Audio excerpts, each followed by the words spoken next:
y'all to do some research about how the city operates, how our charter works, and the powers of the mayor office, because most of the stuff you are hearing is just straight up not possible because the current system is full with corruption and no possible way for these initiatives to work.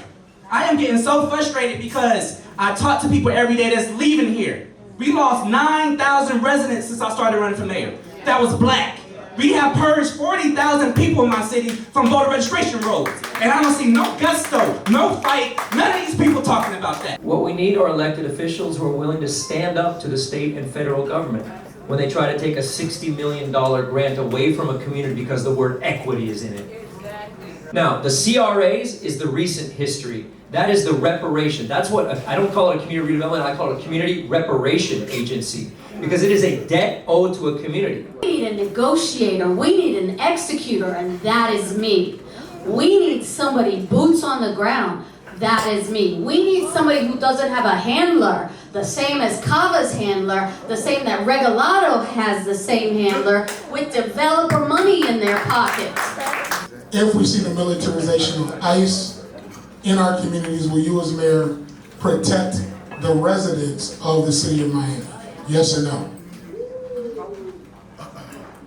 All right, thank you. To get here is complicated. When you're fleeing a dictatorship, you will do whatever it takes to protect your family.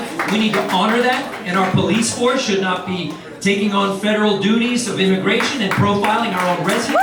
Our budget should not be wasted on that, and that museum should be Mar-a-Lago. Proud supporter of Flick and all the folks that help make sure our Haitian American brothers and sisters who are being so mistreated and so mischaracterized have access to the American dream. Archive, presidential, I've been to presidential libraries. They are museums. They are actually ways for people to learn about history. I think we need to give it a chance. Nowhere near here. You heard of Mar-a-Lago? This should be Far-a-Lago. Away. Because Miami is the example of healthy immigration. The Freedom Tower is the beacon of this city, which we should be so proud. And I'm sorry, I worked with your son for so many years in Harmony, but when he ran for president, he went to the border wall and he started calling immigrants criminals.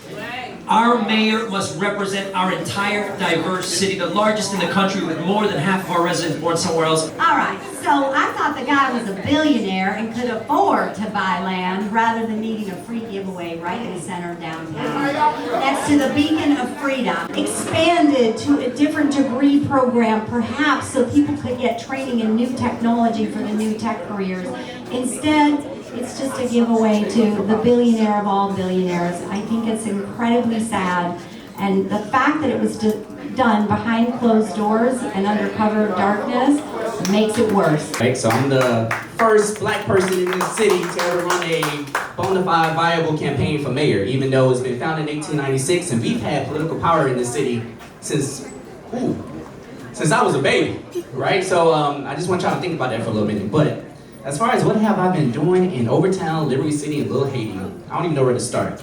I can talk about the multiple agreements that we help our residents negotiate, which is called community benefit agreements. When we have this developers come in to build these buildings, we need to be centered around that conversation. I have definitely advocated and assisted a lot of our residents to understand how to use their voice.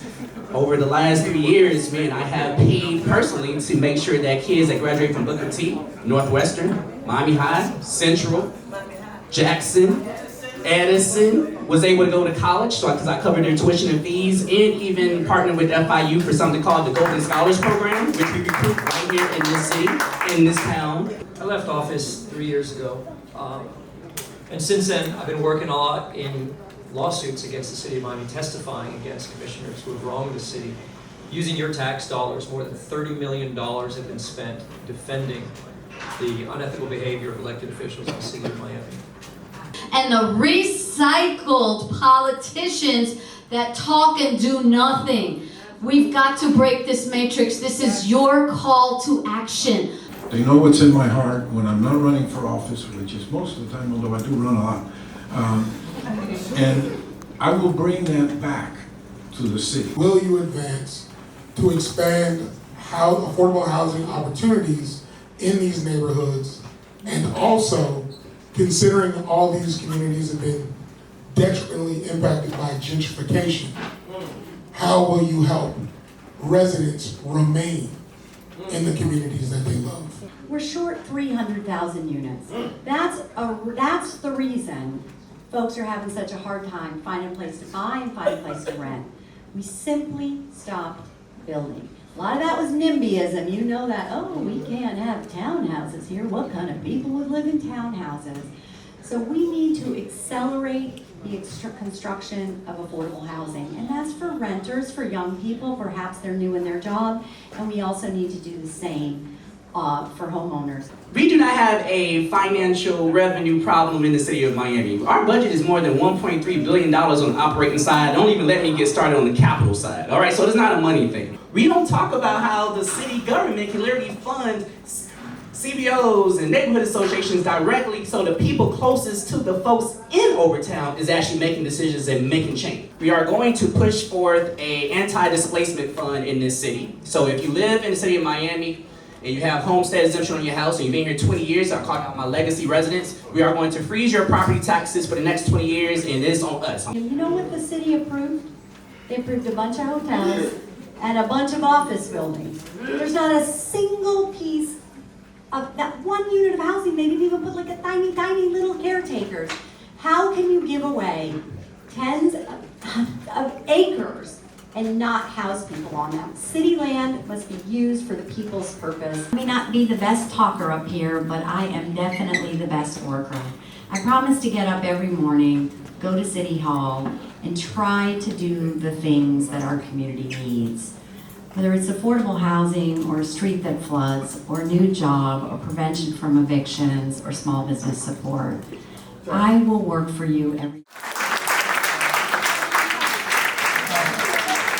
Thank you all. You know what loving you was like. Remind you who we had in my 8 years as mayor? Clarence Dixon, Perry Anderson, Calvin Ross. Michael, I respect you. Mr. Hepburn, I respect you very much. And I think we've had good decorum between us. But when you disparage me and my character by calling me a liar, you can say I'm wrong. You can say I don't know what I'm talking about. You can say it's not going to work. But to just call me a liar, I think you know me better than that. Honestly, you and I have been through enough things together that I am not trying to deceive anyone by saying. It's like